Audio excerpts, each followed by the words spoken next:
días especiales, fechas significativas, porque vieron que está como lo que va pasando en la sociedad y lo que va pasando en la catequesis o en la iglesia.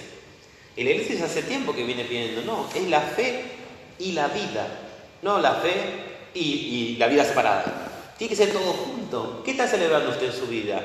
Y que el abuelito cumplió 80 años. Bueno, entonces vamos a celebrar todos juntos esto, que es algo importante, que es algo lindo, vamos a hacerlo. Porque nosotros queremos celebrar todo lo que tiene que ver con la vida. Pero no solamente un cumpleaños, o puede pasar otra cosa en la comunidad. Bueno, una catequesis que celebra, ¿no? No se aleja de la vida, busca impregnarla con los anteojos de la fe. Entonces, la vida de los niños y niñas, su familia, no se relaciona con Dios solamente en la catequesis o el fin de semana, sino que su vida está llena de Dios.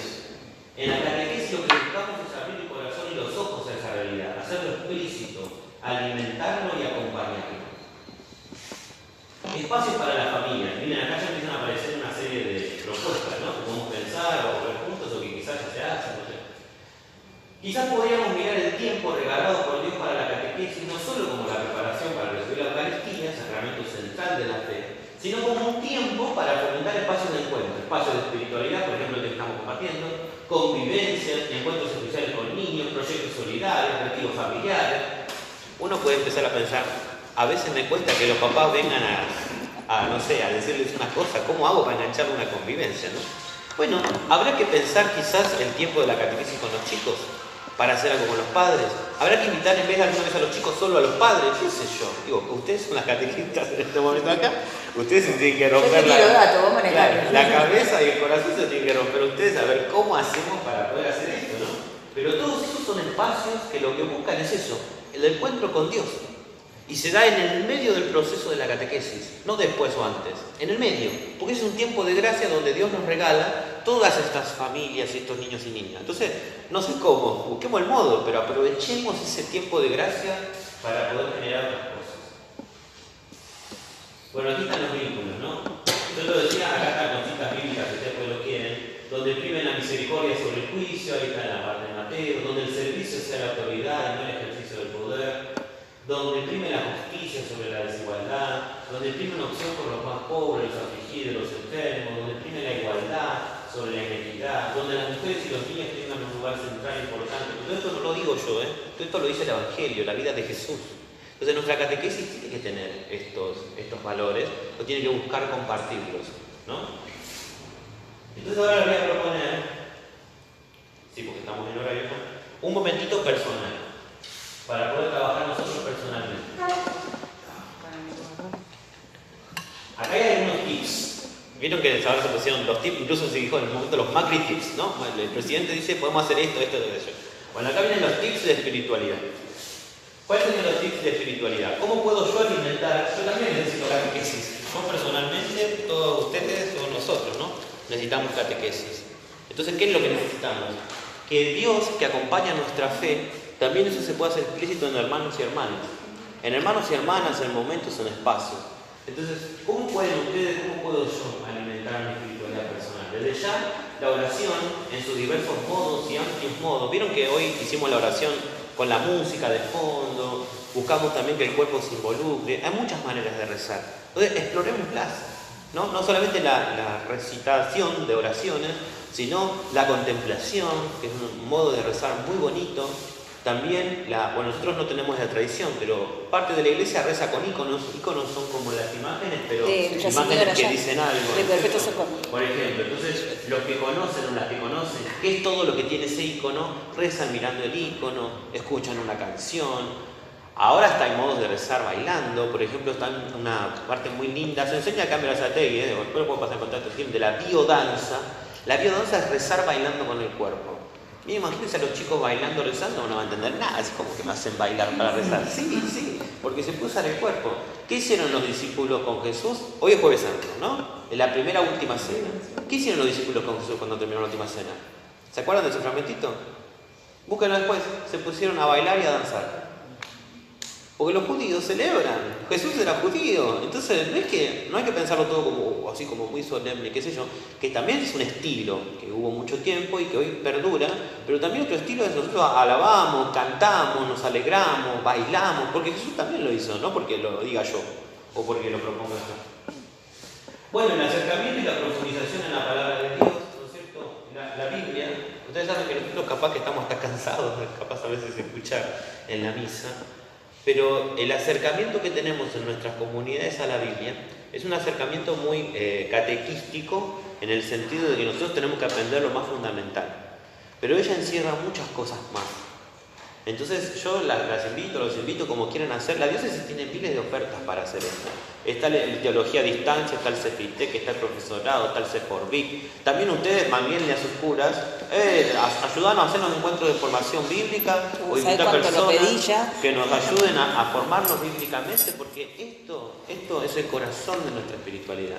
Yo sé que estamos acostumbrados a escucharla, pero no siempre a meditarla o a contemplarla o a aprender lo que está detrás. Entonces yo los invito, a mí me ha ayudado personalmente, me han cambiado muchas cosas en mi espiritualidad, profundizar en la Biblia. El acompañamiento espiritual, quizás hoy es re difícil porque tenemos un cura cada 150.000 personas, digamos, ¿no? Pero no es solamente con un cura, puede ser una hermana religiosa, también puede ser una familia, también puede ser un conocido, una amistad con quien nos juntamos a hablar de estas cosas, o con quienes compartimos lo que nos está pasando, pero es importante el acompañamiento espiritual. El servicio, bueno, muchos de ellos son catequistas o tienen su servicio, para poder vivir, por ejemplo, la crisis, la noche oscura. San Juan de la Cruz, un gran santo místico hace mucho tiempo en la Edad Media, él decía, la fe de una persona no se ve cuando su vida va bien. Al contrario, cuando su vida va bien, uno como que hasta se olvida, dice San Juan de la Cruz. Cuando la vida va bien, como todo yo lo pienso, como todo yo lo quiero, como todo yo lo espero, quizás dice, hasta me olvido de Dios muchas veces, no soy agradecido, qué sé yo. ¿Cuándo se ve mi fe? Cuando estoy pasando la noche oscura. La noche oscura es la crisis de mi fe. Y ahora tengo dudas, no sé. Me he sentido desilusionado, desilusionada, resignado, resignada. Esa es la noche oscura.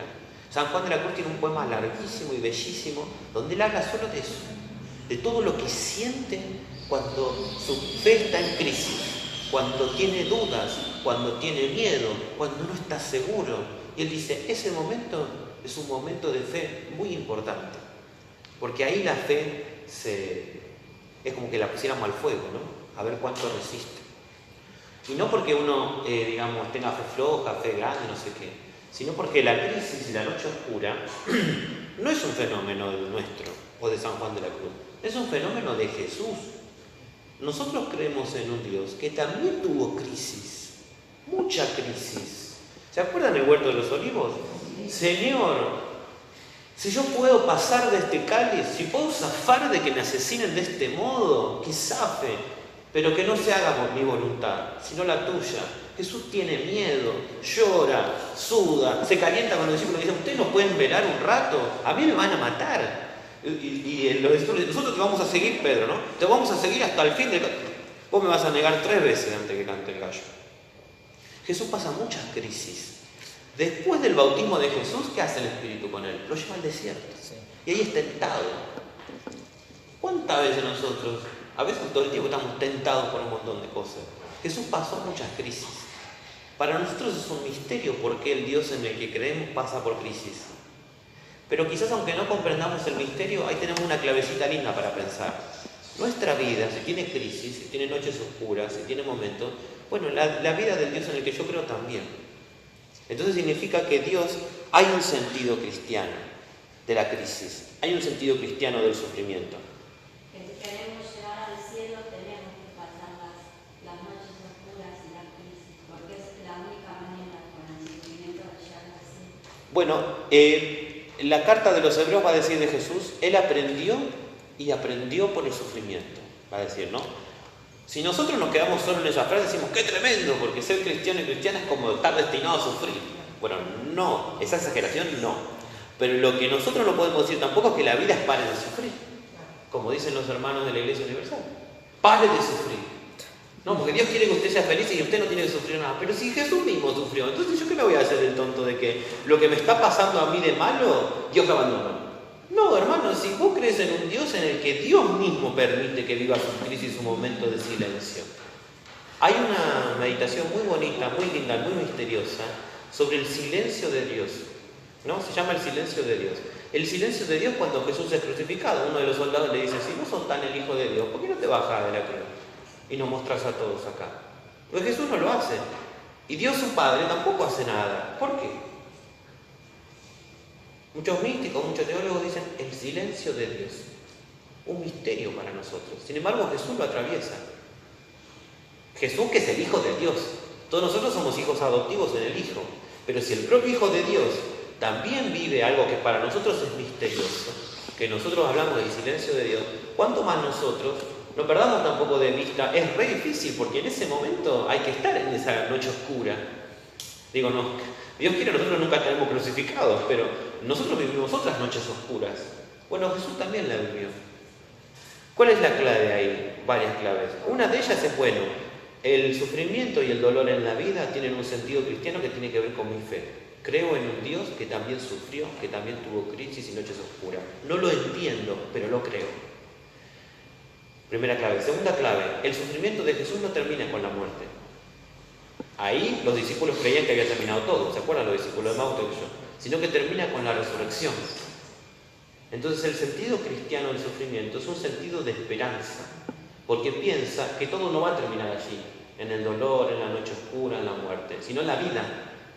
No lo entiendo, pero lo creo, porque creo en un Dios que atravesó esas cosas y que eso no terminó en la muerte, sino que terminó en la vida. Es difícil de explicar, pero esa es la apertura de la fe. Entonces, bueno, la contemplación de la vida, la noche oscura, un corazón y un espíritu siempre nuevo. Entonces, todas estas cosas para nosotros que tenemos fe o que queremos tenerla, digamos, son cosas que son importantes porque alimentan nuestra vida espiritual. A mí me encanta alimentar también la vida externa, ¿no? Pero la de la comida. Pero esta, la del espíritu, ciertamente si uno no la alimenta, es como el músculo que no se usa, digamos, tarde o temprano se atrofia. El espíritu también.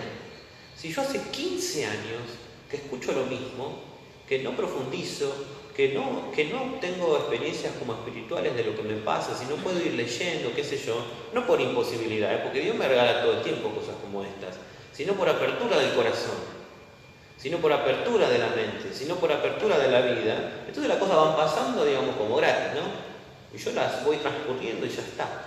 Eso no es lo que le pasó a Jesús, ni lo que vivió, ni lo que le invitó a vivir a sus discípulos, ¿no? Entonces esto es espiritualidad personal.